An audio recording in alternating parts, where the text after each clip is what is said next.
Hello students, how are you all? I hope you all are good. Today we summarize chapter number 2. Chapter name is The Friendly Mongoose. Mongoose होते हैं नेवला.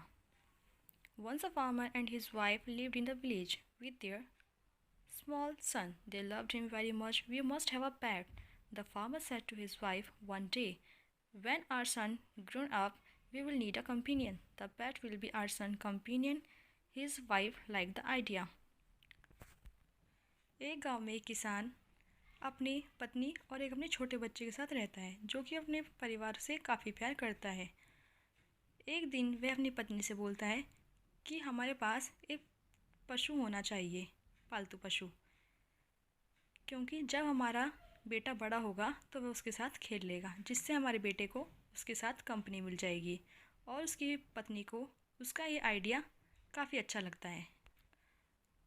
One evening, the farmer brought with him a tiny mongoose. It a baby mongoose, said his wife, but will soon be fully grown. He will be a friend to our son. और वह अपनी पत्नी से कहता है, आज मैं एक नेवले का बच्चा लेकर आऊँगा जो कि जल्दी बड़ा भी हो जाएगा और हमारे बच्चे का दोस्त भी बन जाएगा। Both the babies and mongoose grew. In 5 or 6 months, the mongoose had grown its full size, a lovely animal with 2 shiny black eyes and bushy tail. दोनों बच्चे और नेवले का बच्चा एक साथ बड़े होते हैं।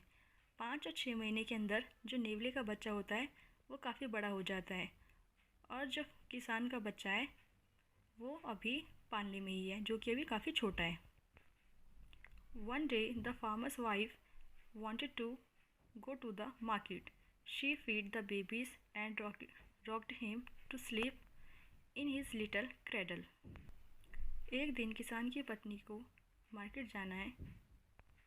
एक बार किसान की पत्नी बाज़ार जाती है और वह बच्चों को दूध पिलाकर और सुलाकर पालने में जाती है।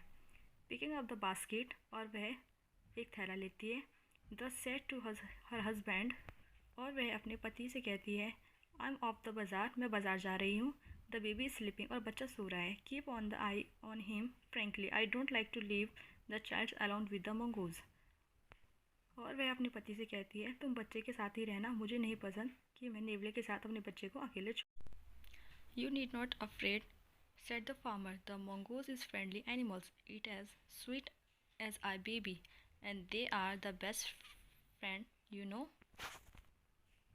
और किसान अपनी पत्नी से कहता है, तुम्हें घबराने की ज़रूरत नहीं है, जो ये नेवला है ये काफ़ी अच्छा जानवर है, जैसे कि हमारा बच्चा है, और देखना ये दोनों काफ़ी जल्दी बेस्ट फ्रेंड बन जाएंगे। The wife went away and the farmer's having nothing to do in the house decided to go and out and take look and his field not far away. और उसकी पत्नी चली जाती है। फार्मर सोचता है कि क्यों ना मैं थोड़ी देर के लिए अपने खेत तक घूम के आता हूँ, जो कि घर से ज़्यादा दूर नहीं है। He ran into some friends on the way back and did not return for quite some time. और जब किसान खेत के लिए निकलता है तो वह सोचता है कि थोड़ी देर में वापस आ जाता हूँ, परंतु रास्ते में उसके कुछ दोस्त मिल जाते हैं, जिस कारण वह जल्दी घर वापस नहीं आ पाता है। The farmer's wife finish her shopping and came back home with the basket full of groceries. She saw the mongoose sitting outside as if waiting for her. किसान की पत्नी की खरीदारी ख़त्म हो जाती है और वह घर वापस आती है और वह देखती है कि नेवला उसका वेट कर रहा होता है। On seeing her, he ran to welcome her, as was customary. The farmer's wife took one look at the mongoose and screamed. और किसान की वाइफ नेवले को देखकर डर जाती है। Blood, she cried. The face and the paws of the mongoose were smeared with blood. और वह नेवला को देखती है और उसे देखकर डर जाती है, क्योंकि उसके मुंह पर खून के निशान और उसके पंजे खून में हो रखे होते हैं और नेवले का मुंह खून से सना हुआ होता है। You wicked animals, you have killed my baby. और वह कहती है, तुम एक शैतान जानवर हो, तुमने मेरे बच्चे को मार दिया। She screamed hastily, she is blind the range and with all her strength brought down the heavy basket full of groceries. और वह जो बाजार से सामान लाती है उसको सारा फेंक देती है। On the blood smeared mongoose and ran inside to the child's cradle. और वह अपने बच्चे के पास जाती है। The baby was fast asleep, और बच्चा सो रहा होता है। But on the floor lay as a black snake torn and the bleeding. और जैसे ही वह अंदर जाती है, वह देखती है कि एक काला कलर का सांप मरा हुआ पड़ा है, जो कि सारा खून से भरा हुआ है। In a flash she realize what had happened. और वह इसे अब देखती है और समझ जाती है कि क्या हुआ था। She's ran out looking for the mongoose. और वह नेवले की तरफ देखती है। Oh you saved my child, तुमने तो मेरे बच्चे की जान बचाई है। यू किल द स्नेक, और तुमने सांप को मार दिया। व्हाट हैव आई डन, मैं क्या करूँ। She is cried touching and the mongoose. और वह नेवले को टच करती है और रोने लगती है। Who lay dead and steals unaware her shobblings, the farmer's wife, who had acted hastily and rashly started long at the dead mongoose. Then she is hurt, the baby is crying, wiping her tears, she is wanted to feed him.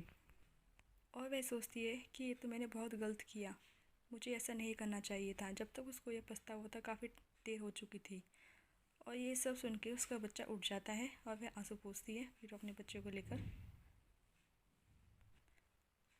Wiping her tear she is went to feed him, और वो अपने आंसू पोंछती है, चुप हो जाती है। आज की स्टोरी यहीं ख़त्म होती है। इसके क्वेश्चन आंसर्स काफ़ी नीचे दिए हुए हैं। फर्स्ट क्वेश्चन है, why did the farmers bring a babies mongoose into the house. जो किसान है वो नेवले को घर में क्यों लेकर आता है।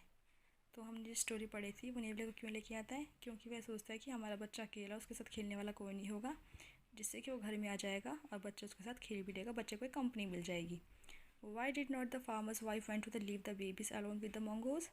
जो फार्मर की वाइफ होती है, वो अपने बच्चे को अकेला क्यों नहीं छोड़ना चाहती मंगोज के पास, क्योंकि उसका बच्चा छोटा होता है और जब मंगोज होता है फुल साइज़ में होता है, तो उसको इसलिए वो अपने बच्चे को मंगोज के पास अकेला नहीं छोड़ती। What was the farmer's comment on the wife fears. किसान अपनी पत्नी से क्या कहता है, वो कहता है कि तुम्हें घबराने की कोई ज़रूरत नहीं है, ये जो जानवर है बहुत अच्छा है, ये कुछ ऐसा नहीं पहुँचाएगा जिससे तुम्हारे बच्चे को दुख पहुँचे। Why did the farmer's wife strike the mongoose with her basket. उसने मंगोज के ऊपर बास्केट में फेंकी थी, क्योंकि उसने देखा था कि जो मंगोज है उसके फेस पर काफ़ी ब्लड लगा हुआ था, जो उसके पॉज है वो सारे ब्लड में हो रखे थे। तो यह देख कर वो डल गई, उसको लगा उसने उसके बच्चे को मार दिया, इसलिए उसने बास्केट को मंगोज के ऊपर फेंक दिया। Did she repent the histories actions how she saw the repentance. क्योंकि उसने जल्दबाजी में ऐसा कर दिया था, जब उसको पूरी कहानी का पता चला था तो उसको काफ़ी रिग्रेट हुआ था, यानी कि उसको बहुत दुख हुआ था, उसने ये क्या कर दिया। आज की कहानी के क्वेश्चन आंसर हमने इस पर किए हुए हैं नोट डाउन, जो आप देख सकते हैं कि फर्स्ट क्वेश्चन, सेकंड, ये पूरा मैंने नोट डाउन किया हुआ है, और फिफ्थ का क्वेश्चन यहाँ पे है। आज के लिए इतना ही काफ़ी है। अगर आपको ये स्टोरी अच्छी लगी हो तो लाइक करें, सब्सक्राइब करें। Thank you so much for watching.